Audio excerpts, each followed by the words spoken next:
Alright folks, welcome to episode 29 of the Besides the Norm podcast, man. We've got a Suit and Pace in the studio. How are you doing? Okay, thank you. Yeah, good. Thank you for having us. There you go. Yeah, could you introduce yourselves, if you can? Okay, I'm Beth Hamilton-Cardis. And I'm Andrew Cool. And together we are... Suit and Pace. Wow. That is what I expected to happen. Yeah. So, right, Thank you. It's almost as if we practiced it. Yeah. 2 hours. But there isn't a suit and a pace. It's a terrible strange name. So yeah. Well, can I ask first, what is the name Suit and Pace? Is it based on Hale and Pace at all? I kind of thought that at the beginning, but Totally maybe not. unrelated. Right. But you know... we always get asked that. Right. I I assumed you might, aye. Yeah. You know the song Gold by Spandau Ballet? Mm-hmm. Right, well, when we were at uni, which is where we met, Right. we used to do SingStar, the PlayStation game that's like karaoke, Mm-hmm. and Gold was our song, and there's a line in that, the man with the suit and the pace, and when we had to come up with a name, we thought, suit and pace, man, he's dressed for success, he's got a good pace on him, he's rushing everywhere, yeah, that's good, it sounds good, so we registered that as our company name, we printed off all our business cards and materials and all that sort of thing. We found out about 6 months ago we misheard the lyric. Suit and case. No, it's Is it face? It's suit and face. Suit and face. Suit and face. The man with the you suit still- and the face. You yeah. still can't remember it. Then. Jesus. The man with the suit and the face, and suit and pace is much better as a line. Suit I and case like is pretty that. You good, though. know, so we've gone with suit and pace, and it doesn't really fit what we do. It's particularly, meaningless. but we like it. Your first name was meaningless as well. Your first podcast It was name. terrible. We just copied Still Game. What was it? Got The Desert Island Dicks. Oh yeah, because I saw that when I was Absolutely. googling you, and I thought that's hilarious. I Right. didn't realise you'd nicked it. Shocking.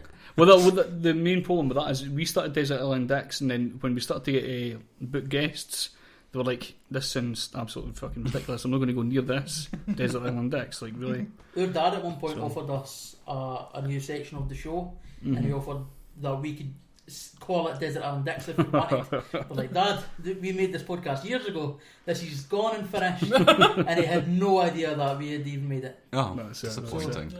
So, so you met in Edinburgh University. Yes. What were you doing at the thing? It was Well, I was doing English literature, and I was just about finished my degree, and then they started this comedy society. It was people that you knew from a theatre society. Yeah, I was just in first year, and I joined Paradox Theatre, which still exists as Paradox Theatre.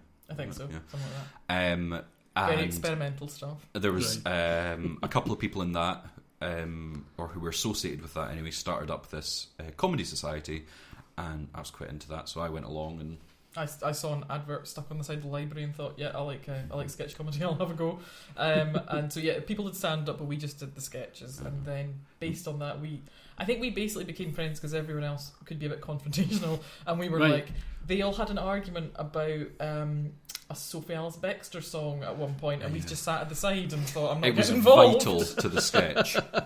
Yeah, so we were just like, no, we're not getting involved, and that's how we kind of bonded. And we're both from Fife, so I think that probably helped a bit as well. And we did a lot of we wrote plenty of sketches together, and we also wrote individually as well. And so when we eventually left Edinburgh, and then years later, and kept in touch and still really good friends, and we decided that we both still enjoyed writing, so thought, hey, why don't we still do some writing?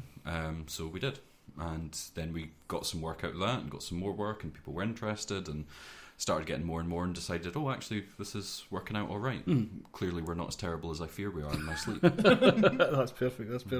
So, well, what we could do is we can go a bit further back, maybe check about your backgrounds and how you started getting involved in drama and all that kind of stuff. We'll start with you, Beth. Okay. So for how I got interested in drama, so, well, I think the first stuff that I did was when I was like about 8. I did stuff. I think I played vital roles like Town Person 3. And Lost Boy 2 and stuff like that, but I really liked doing amateur dramatic stuff, and in fact our lives are weirdly interconnected. Like, I did Brownies and Amdram with his now wife. Right. So we're like, I mean, he bought my old flat. It's like we're really, our lives are far too connected. But yeah, so I've done stuff like that for years and years. Did drama at school, and in fact my school drama teacher is still really supportive and really helps us out a lot. Thank you, Tanya Turnbull.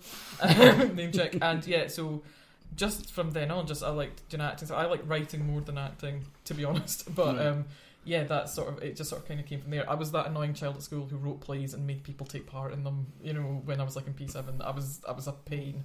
I had an artistic vision then, and everyone got dragged along. I think basically. Not much has changed. No, not much has changed.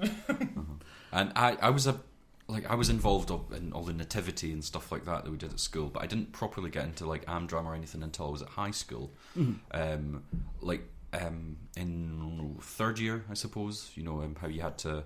I don't know if it was the same when you guys were at school, but in first and second year you did pretty much everything, and then in third year you had to pick like one arty course. I remember like first and second year was like loads of like kind of weird team building exercises that they would do as well. It was kind of yeah, and so I had to choose between art, drama, and music, and I ended up picking drama fairly randomly, actually. Well, you're not much good at the other. Well, I'm terrible at the other two. It was like drama. I'm all right at. You know, at the time, I was like, yeah, that'll be fine. I'll pick that, and then just got into it and really enjoyed it, and started going along to a local Amdram group. But that's because you had a crush on the girl that went.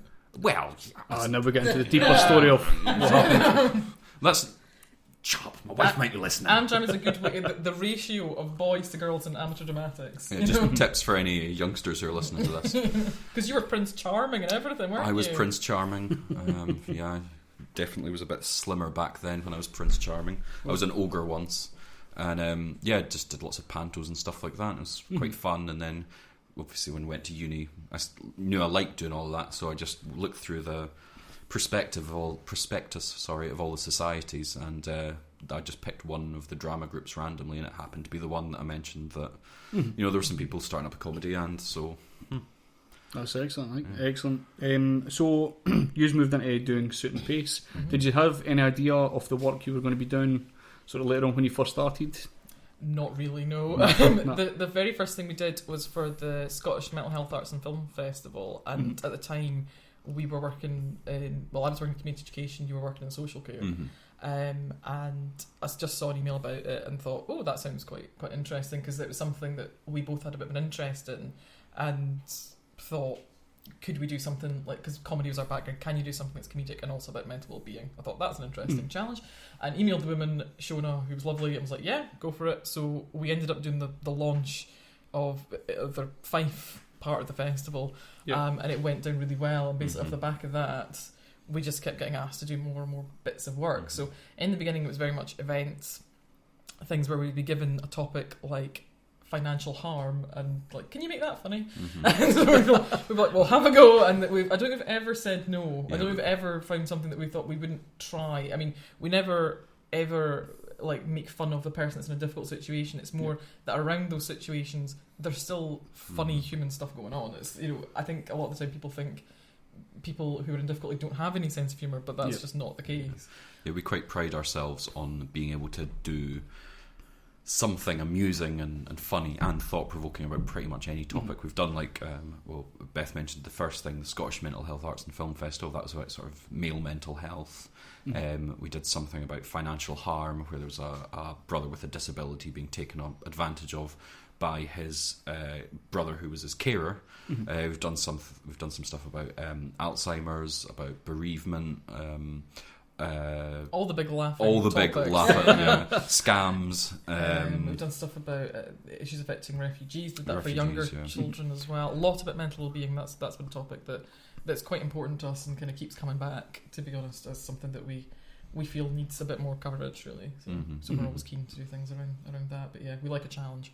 Excellent. So what kind of places are you working for? Is it usually kind of like local community groups, or is it kind of like corporate people kind of take you on for like corporate events and stuff? Or we'll I mean, we're quite happy to explore pretty much anything, really. Most of what we've done, one of our biggest sort of customers, I suppose, or employers, I'm not sure what way round it would be, is the council, Fife Council. We've done a lot of stuff for childcare services, so the out of school clubs. We do a lot of storytelling for them, and a lot of the events that we've done, like the things that we mentioned just a second ago there, is for the council and related bodies or other third sector organisations. We've done some stuff for the NHS. We've worked sometimes in partnership with some voluntary sector groups as well, and we do quite a bit of stuff within schools. So education, social work, childcare services are people that we work with quite often. But one thing we're sort of exploring a bit more now, and we've done some we've done some sort of tentative first steps in is training, running training. So, looking at topics, for example, we did one that was all about sort of team relationships, teamwork, that sort of thing, where we used our we did sort of sketches and interactive sort of forum theatre things to illustrate the point. So instead of just doing a slideshow, where you sit and just click through everything, we would get up and we'd act something out, and then we'd say, right, how can we redo that? What did we do wrong? Can we do it again? And then get suggestions, or get people who are being trained to actually use puppets to be the characters, that sort of thing. So that's the sort of thing that we would hope to take a bit further and maybe start providing that sort of thing for corporates. It's a great thing, because obviously like part of like big seminars and stuff like that, big training aspects, is a lot of the kind of team building aspects can be built through use. So that's a fantastic idea. We like doing it so it's quite fun and quite silly, so it's not so it doesn't feel too personal to people. Like we did one exercise where it was like everyone had to pretend to be an employee of a biscuit factory and stuff like that, and design their ideal biscuit, and then they were at a team meeting where they were debating it, and that sort of, so it was, we do a lot of things where it seems quite out there. We pretend to be members of a defunct 90s pop band, that kind of thing. F-stars. So if the more removed it is, the more we find people can discuss it and can kind of have a bit more input on it, because I think if it feels like you and your job are personally being attacked, people won't be so open. But with one step removed, and we're not in a position where we even have a clue about what people's jobs really entail, so I think with one step removed, it makes it a bit easier for people to, if you enjoy it, that's kind of our fundamental thing. If people have enjoyed it, they're more likely to take something away from it, we think. So I had a question. We're interested in trying to get people involved in different things in different ways, because a lot of the time it's sort of forced on people when they're not really interested.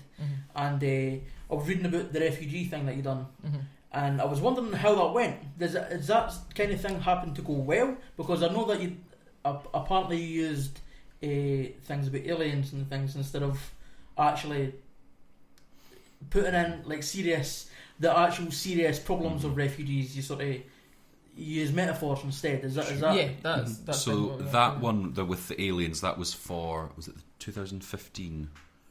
Yes, the Scottish Refugee Festival. We did part of that with the local school, and so we did things like we had a couple of different stories where we used like animals, and we did a game where we were getting them to think about, right, okay, so if somebody arrived on your planet, that it was a bit of a broad metaphor, I'm not gonna lie, but it was kind of giving it a sort of one removed, and then getting the children to think about, well, if somebody new comes to your school, how do you make them welcome? How would it feel if you were somebody who's in a completely new environment? How could they be helped? That kind of thing. Because there's definitely a place for being blatant about it. Definitely, like there needs to be that sort of discussion where you actually say, look, this is what's actually happening. What needs to be dealt with?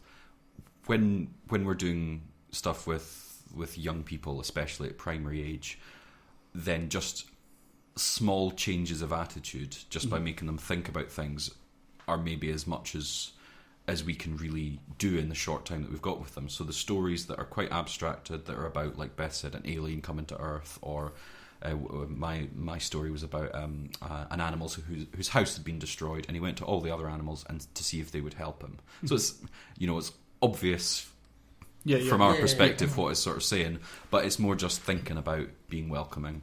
And being kind, went well, being generous. They went down really well. Because that seems to be the issue, is that people were sort of critical and didn't seem to think changing ways of educating people is going to work, and we totally disagree. But here's that you've sort of proven that it does work. Types of education. What kind of feedback were you getting for a lot of the kids and stuff? We get really positive feedback from the kids we've worked with generally. I mean, and I think that's one of the reasons we work a lot with children and young people, and we like it because they're quite honest.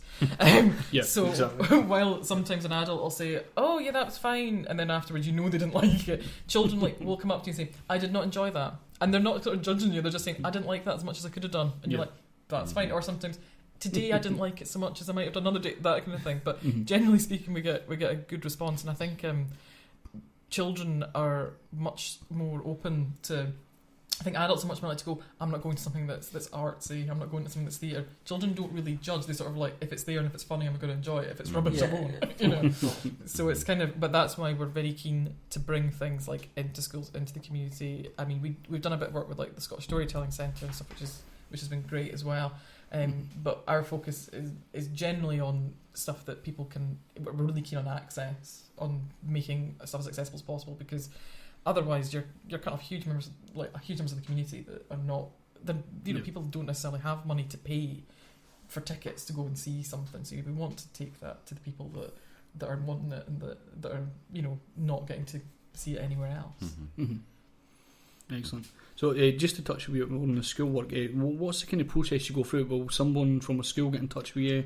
And sort of what's the process behind sort of doing that kind of work? Well, what usually happens is we would come up with a sort of concept. You know, the idea that the topic that we're going to discuss, is usually based on something that from our experience or from our contacts or chats with various people, we know something that maybe needs to be addressed. Mm-hmm. Like the mental well-being things we've done from our previous jobs, we just happen to know that in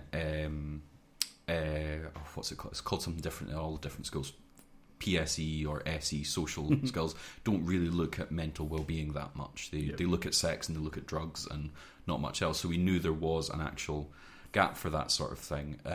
Then for that, for those sort of schools projects, they have been so far for us anyway funded externally. So we've been funded by someone else to go in and deliver the project. So then we would sort of, maybe speak to some of the schools, find out if they would be interested so they can support the application. We go to them and say, look, we're going to do this project looking at this topic. Would you be interested if we were to get the funding and us coming in and doing it for you? And then, go through the application process and then start devising. And for a couple of the projects that we've done, for the one we're currently doing at Kirkcaldy, the last one we did, we devised sort of with help from some of the students at Kirkcaldy High in the drama department. So we did a couple of extra sessions with them where we did brainstorming with them, we got ideas from them, we used them to sort of write a script, we sort of did a session with them, got feedback from them, and then we took that out to the other schools that we'd spoken to. And the schools have been very supportive. That's something that we've really found that both primary and secondary, we've had a good response from schools there. I think most teachers totally recognise that doing things with a bit of humour is something that works pretty well. So we've had a good response. We've got good relationships with quite a lot of the local schools now. It was actually that last project. It was called Head to Head. When the very first one that we did, not at Kirkcaldy, when we took it out, when we started performing it, the class that we were doing it to, either I don't think they realised that it was supposed to be funny. Right. So they were sitting there, and some of them were clearly trying not to laugh at bits because they thought they were going to get in trouble because they'd been told it was going to be this drama piece about mental health. So they were like, it's going to be very serious. And then the piece gets more and more farcical as it goes on, until eventually, when we said at the end, we were like, you were allowed to laugh. They were like, oh, thank God. It's quite interesting to see, though, that people were actually holding back because they didn't want to seem disrespectful. The seriousness of the topic. That's quite cool. Absolutely, yeah. No, because that one was, it's like we play brother and sister, and Andrew's somebody his mental well-being is a bit low, and I'm just not picking up any cues, and I'm just going on about my own life to him all the time, and there's a lot of sort of ridiculous things that I say, and it looks fairly ridiculous, and we've done it twice, and the first time he's just sitting as he is, and then the second time he sort of stumbles in with, and this was suggested by the pupils, a neck brace and a sling, and he's falling all over the place, so it's like physically he's injured, and so me telling him to just pull yourself together, just get up, and why don't you go and you were going to do that marathon, why don't you do that, and all that. It looks much more ridiculous when he's physically not well. But if someone's mentally unwell, obviously you can't see it. That's kind of the basic message. But what we found was that the pupils generally have really been quite keen to discuss mental well-being, and really it is something that teenagers are quite aware of, and it's not as taboo as it certainly would have been when I was at school. I don't remember anyone talking about things like that. Any type of mental health speeches when I was at school. That was it was just quite amazing in some of the groups when we were discussing everything. We're talking about generalizations and stats, but then they would volunteer personal information about people, you know, either their personal experiences or family members, and it's the sort of thing that, God, I never mentioned that when I was at school. Like, we were really impressed. It was great. It was so good that they were so open. It's the sort of thing, like, it just seems like only recently that mental health has become such a huge kind of thing in people's minds.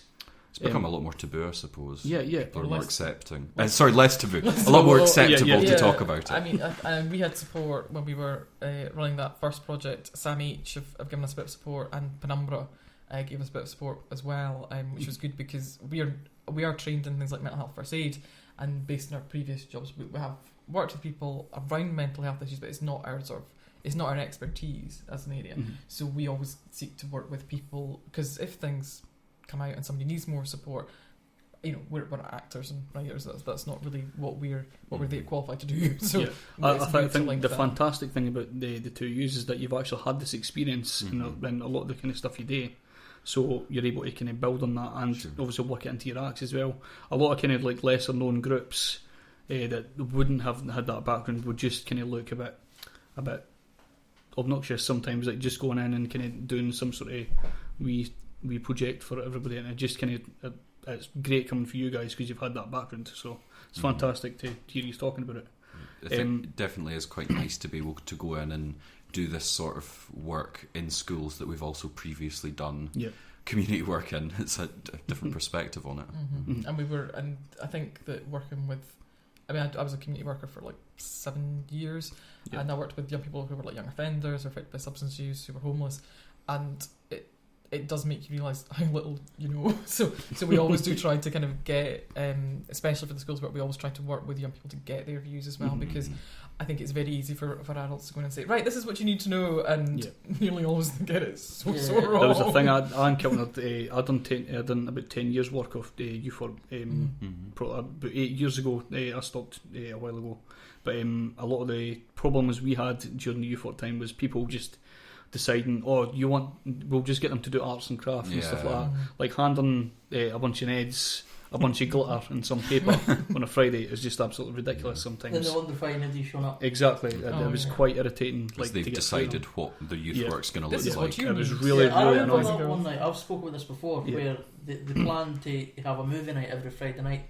and the first night it was just after Charlie and the Chocolate Factory came out, and I was the only person that turned up from the youth club of what? How many people were in there? 30? With 30 people, I was the only person that came on a Friday night, and they were puzzled.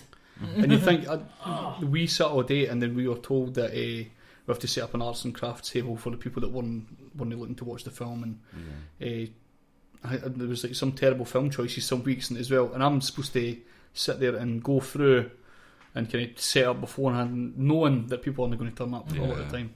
But it's interesting that you had that background as well, so it's great to. Yeah, we used to be the ones trolling the streets, talking to the young people out drinking in the woods and in the parks. But that's also useful because when we work with, you know, sometimes you go in and because they expect you to be very artsy and they are a bit challenging this group, and we're like, do you know what? That's actually young people we're used to working with. That's who we want to work with. We are always a bit nervous if people are very quiet, and we're like, why are they not shouting out or doing anything? So even like with quite young children, we're quite used to the more challenging behaviour and things like that, and we feel like that's like where we should be doing work. I've noticed that the people walking about, because remember we used to have like John and that walking about. I got asked to do that for a week. Presumably that's what you would be, John. That's like detached youth workers. Did that kind of thing. We did a version of that. They seem to get like a lot more respect than like the police would, and so it seems like there's a much different way of speaking to young people than the police would have, and I think that tends to garner more respect than being forceful and authoritarian.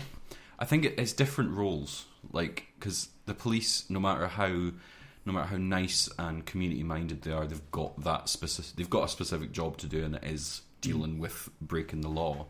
Whereas youth workers and detached youth workers and people like us, when we were doing that, we don't have to enforce the law, which means we can turn a blind eye to all sorts of stuff, which means you can, within reason. Within reason. But we worked with some lovely police officers, and you sort of saw such a difference in depending on how people's manner was and stuff. But yeah, I mean, one of the things that we really learned from the jobs that we did is like a harm reduction approach rather than just telling people, no, don't do this, don't do that, and try to scare them straight. It just doesn't work. And people are, young people are probably more sophisticated than when I was young, or certainly more than I was, and like people know a lot more about these things often than the people who are trying to educate them do. So I think trying to find out more from them and trying to treat them as people who are potentially responsible and who can take responsibility for themselves, you get a better response, I think, generally.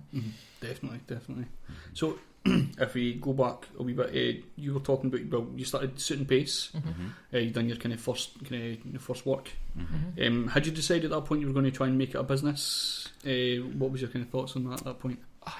We talked about, we'd thrown around so many things about, in a few years maybe we'll be like this, and we came up with a name pretty early on. Yeah, we had to have a name to go on the programme. Oh yeah, so that was right. We came up with a name for that. We're a social enterprise, so that was something that I'd been interested in, again, because of community work, I've been interested in that for quite a long time. And so it was about a year in that we really, because before that, it really was, we got paid for like our travel. That was for our props. That was all we did. And we were very much an amateur basis. We did something every couple of months, and really. Like, so at that point, it was a hobby that had a name. We were Suit and Pace, but it was very much our free time. And then from becoming a social enterprise, we got a lot of help from, thank you, Sarah Somerville at Bragg, who's now on our board. She helped us to get set up and to do a business plan and to get a bit of funding. We became a charity. We got registered as a company. All those sorts of things. Then kind of came in place, and then from basically that was sort of started 2014 we began to do that, and then it was last year that we became full-time. So we'd always we'd had the sort of dreams about what we might eventually do, and then we started slowly moving towards them, and then it got to one point where we were getting enough work in where we were thinking, this is, we could maybe make something of this, but if we're going to do that, if we do want to do this full time, we really need to start taking the sort of steps like becoming an actual registered company, like becoming a charity, because like Beth said, we're like really focused on the social aims, and then eventually we managed to get enough sort of momentum behind us that we were able to leave our jobs and start doing this full time, which was last July. Yeah, it was a year ago. Right before my wedding, which was terrifying time. And around the time you moved house and everything. Wow. Left my job, started full time running our own business, got married, and moved house all in a wonner. Just why not? Well done, just get it done. So now you're at a pretty nice level. Actually, are you out sort of like every week, every few days doing something now? Well, we have. We sort of. It's very odd. Our sort of. We don't have a regular sort of timetable of we're out. Like this week, for example, and next week, we're out most of the time doing sort of storytelling for the summer out of school clubs, which that's something we do quite regularly with them. Usually in the holidays, like we did it at Easter, we did it last October, last summer. We do quite a few things like events and stuff. So that's maybe at weekends we'll do things, and so we kind of go through phases where we're maybe in the school, every Wednesday for a few weeks and things. So most weeks we're out doing a couple of bits and pieces, and then all the rest of the time we're trying to catch up on all the paperwork, and the funding applications, or just the writing, all the evaluation and the writing of everything. So there's and meetings. So it's kind of a weird. It's like half the time we're sort of writer performers doing the very artistic thing, and then the other half of the time it's pretty much like anyone else's job where you're writing up stats and all that sort of thing. So spending just trying to sort out our tax and our accounts, and me crying in the corner while Beth cries for a different reason. That's it. You were talking about, do you obviously do sort of like weekend festival things, like there'll be things that will come up, like I think I've seen Dunfermline Festival just recently.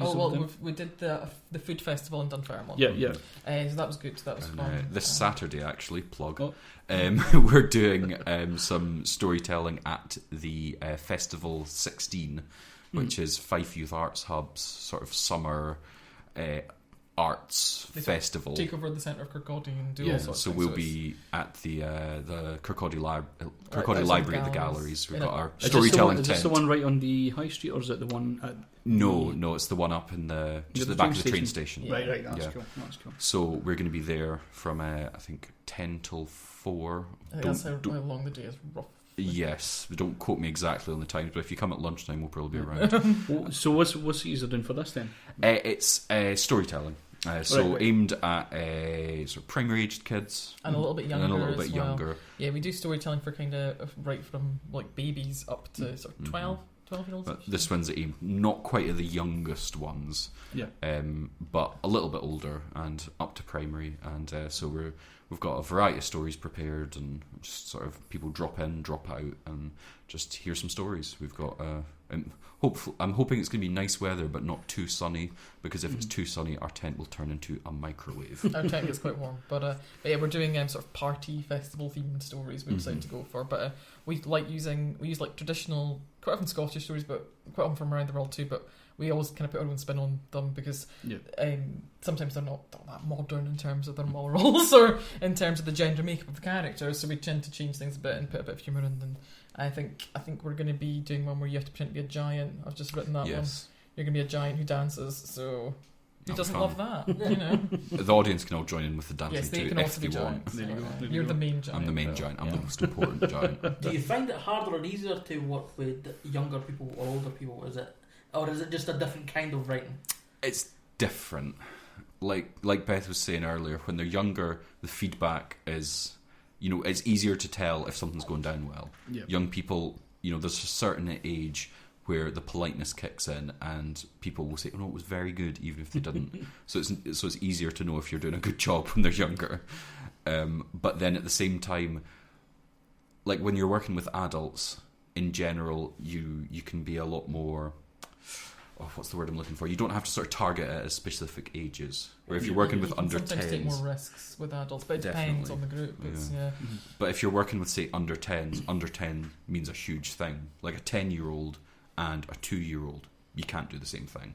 Yeah. There's no way. That sounds difficult. So you have to really tailor, and it means for things like Saturday, for example, we've got to have a lot of stuff prepared because we don't know what age range they're going to be. It's whoever turns up, we will let them pick from a wee range what we think is suitable for them. I was going to ask from a performance aspect, like you mentioned, there could be people walking in and out at any point. That has to be absolutely disorientating. Something you've got up with that quite a lot. With the storytelling, it's not so big an issue because we're both quite our style with the storytelling. We do a lot of interaction and we speak to the audience and we get suggestions and that sort of thing. So interruptions and that are part of it. Perfect. Right. When we're doing stuff like for events where it's more scripted, then that would be more disruptive. But then you tend not to notice it as much because you're more set back. Right. If you're on a stage doing something, it's harder to notice if someone sneaks out the back. Unless they trip and fall. It's something we're interested in, that sort of relaxed performance stuff, because that's something that I think a lot of performers, they want to be on a stage and they want to be separate to the audience will be quiet, and it can be some storytellers would probably prefer that as well. We like it being quite interactive, and that does mean that you sometimes go off on a crazy tangent because some kid's giving you an idea and you're like, okay, so we'll incorporate that into this. But I think it makes it a more creative experience for them. That's like if they're just having to sit and shut up and listen to you, I think they're not getting as much out of it. But again, for you, it's harder for kids to just sit there and shut up. We always be shouting and being involved. We always make a big point when we start a session, especially if there's parents there, of saying if you need a break, if you're not enjoying it, if for whatever reason you need to get up and go, just go, because Beth, you're always saying that you would sort of feel a bit. Well, I've got a 3-year-old, and she won't sit still for very long. And so it's we have had parents saying thank you for saying that, because if the kid is like, no, I need to go to the toilet now, or sometimes children wander around and round, but they have actually paid attention. They just like moving. They just like wandering around, or they want to fiddle with something while they listen to you. And so we're quite relaxed about things like that. And other people are maybe not so, and everyone's got their own choices. But I think that to make it as open and accessible as possible, you've got to be quite relaxed. I think obviously improvisation is a great way for you obviously to keep you fresh as well. Obviously, because if you're doing the same material all the time, obviously that can get a bit draining. So being able to add to that sort of with improvisation, I suppose, could help.